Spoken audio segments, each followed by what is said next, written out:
Ukraine's intelligence chief says Russia is preparing to invade Ukraine, and Moscow created a refugee crisis in Poland to make it harder for Europe to fight back. Here are the details.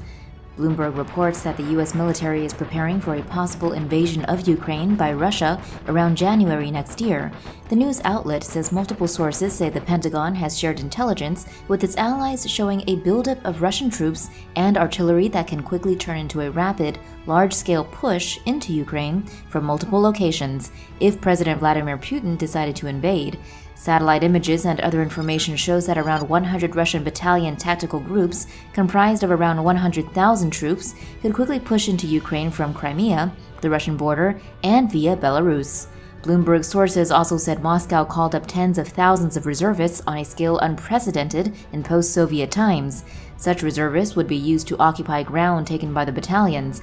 Ukraine's intelligence chief told the Military Times that Russia is preparing for an attack by the end of January, and that the attack would involve airstrikes, amphibious assaults, and an incursion through Belarus. EU member nations, including Poland, have also accused Russia of encouraging a refugee crisis as its ally, Belarus, funnels migrants toward the EU. Ukraine says the refugee crisis was created by Russia to destabilize the EU in preparation for an invasion. Newsweek reports that China is increasing its pressure on Taiwan and the Biden administration with an aggressive new tactic. Taiwan's military showed that on March 29th, 10 Chinese warplanes invaded Taiwanese airspace to the island's south and west, while Japan reports that another 2 Chinese planes cut through its southern airspace to skirt Taiwan's eastern airspace. A Taiwanese official said that the move was designed to practice cutting Taiwan off from Japanese and American intervention if China carries through on its threats to invade Taiwan. This latest incursion saw 4 Chinese J-16 fighters and 4 J-10 fighters entering Taiwan's air defense zone in the southeast, together with a KJ-500 control plane. A Y-8 anti-submarine plane was also tracked flying all the way from the southeast to the southwest of the zone. Japan also tracked 2 Chinese Y-9 planes, one of which turned to fly along the eastern border of Taiwan's air defense zone. Chinese and Russian warships have teamed up to encircle Japan. Here's what you need to know. A joint naval exercise between China and Russia has completed a near full circle of Japan, reinforcing tensions in the region, according to CNN. The Chinese warships included a Type 55 destroyer, a Type 55D destroyer, and 2 Type 54A frigates, while the Russian ships included 2 Udaloy-class destroyers, 2 Styryshoy-class corvettes, and a Marshal-Nidilin-class ship, according to The Drive. The exercises have brought the charge of hypocrisy because China regularly condemns similar exercises by the U.S. in the Taiwan Strait as destabilizing. 2 weeks ago, for instance, the Chinese military's Eastern Theater Command suggested a U.S. and Canadian transit could seriously jeopardize peace and stability in the strait, according to CNN. Both those ships and now the Chinese and Russian vessels remained in international waters, but notably the Chinese and Russian ships took a route through the Tsugaru Strait, which is only around 12 miles wide at its narrowest point. That places them well within the area that can be claimed by a country under international law, albeit Japan only actually claims areas 3 miles from either shore.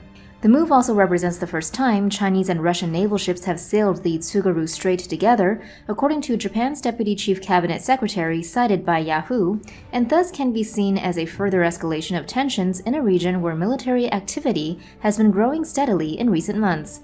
In addition to the aforementioned U.S. passage through the Taiwan Strait earlier this month, a large international fleet made up of aircraft carriers from the U.S. and UK, a helicopter carrier from Japan, and smaller ships from the Netherlands, Canada, and New Zealand conducted exercises together off the southwest coast of the Japanese prefecture of Okinawa. Shortly after that, the United Kingdom carrier Strike Group 21 passed through the Luzon Strait on its way to Singapore, and the New Zealand Navy's HMNZS Takaha traveled alongside it in the South China Sea, while separately the UK's HMS Richmond made a rare voyage by a non-US ship through the Taiwan Strait, according to France 24.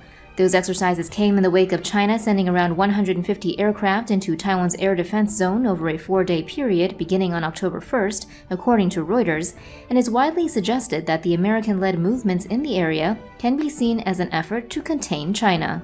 However, there is also major technological buildup going on in the background to all of this. The US-based Center for Strategic and International Studies, for instance, recently released new satellite photos showing that China's new aircraft carrier is nearing completion. Images of the carrier in Shanghai's Jiangnan shipyard reveal that the new carrier has slots for 3 separate plane-launching catapult systems, making it much more effective than China's existing 2 carriers, which use simple deck ramps to launch their aircraft. These older carriers can only launch fighter-type jets with light bomb loads, while the new carrier should be able to launch and catch heavier fixed-wing planes like the US's vital E-2 Hawkeye radar platform. But China is not the only country enhancing its military capacity, with even the militarily cautious Japan revealing last year that it was developing an indigenous next-generation fighter jet to counter China's J-20. The new fighter will replace the Mitsubishi F-2, which is due to be retired in the mid-2030s. Defense News reported the unnamed fighter, dubbed the F-3, will be optimized for air dominance, stealthy, and interoperable with the U.S. military. The F-3 would carry more missiles than a U.S. F-35, and in addition, a report in Forbes stated the F-3 is also likely to carry cruise missiles, such as the ASM-3 anti-ship missile and the Sea and Land Target Joint Strike Missile. With provocative defense pacts being signed in the background to all of this military growth, it's hard to see how things get any less tense in the near future. Some people shout when they get mad. Others repress their anger for years and go quietly insane. It all really depends on what works best for you as an individual. China, for instance, has invented its own unique method of releasing tension. Whenever it's feeling frustrated with the world, or something doesn't go its way, it threatens Taiwan with military force. Yesterday, in response to the G7's moderate expression of support for Taiwan, it broke its own record for incursions into Taiwan's airspace. Here's what you need to know. 28 Chinese military aircraft entered Taiwan's Air Defense Identification Zone, or ADIZ, on Tuesday, according to Taiwan's Ministry of National Defense, a record since Taiwan began publicly noting Chinese incursions, according to Taiwan Central News Agency. 3 groups of aircraft flew all the way to the southeastern side of Taiwan, a maneuver Newsweek suggests could be rehearsing cutting off Taiwan from U.S. support in the event of an invasion. In total, these groups included 1 Y-8 anti-submarine plane, 4 H-6 twin-engine jet bombers, 4 J-16 twin-jet, multi-role fighters, and 1 Y-8 electronic warfare aircraft. 3 additional groups of aircraft flew in the airspace between Taiwan and the Taiwan-controlled Dongsha Islands. In total, these included 2 KJ-500 airborne early warning and control planes, 10 additional J-16 twin-jet, multi-role fighters, and 6 J-11 twin-jet multi-role fighters.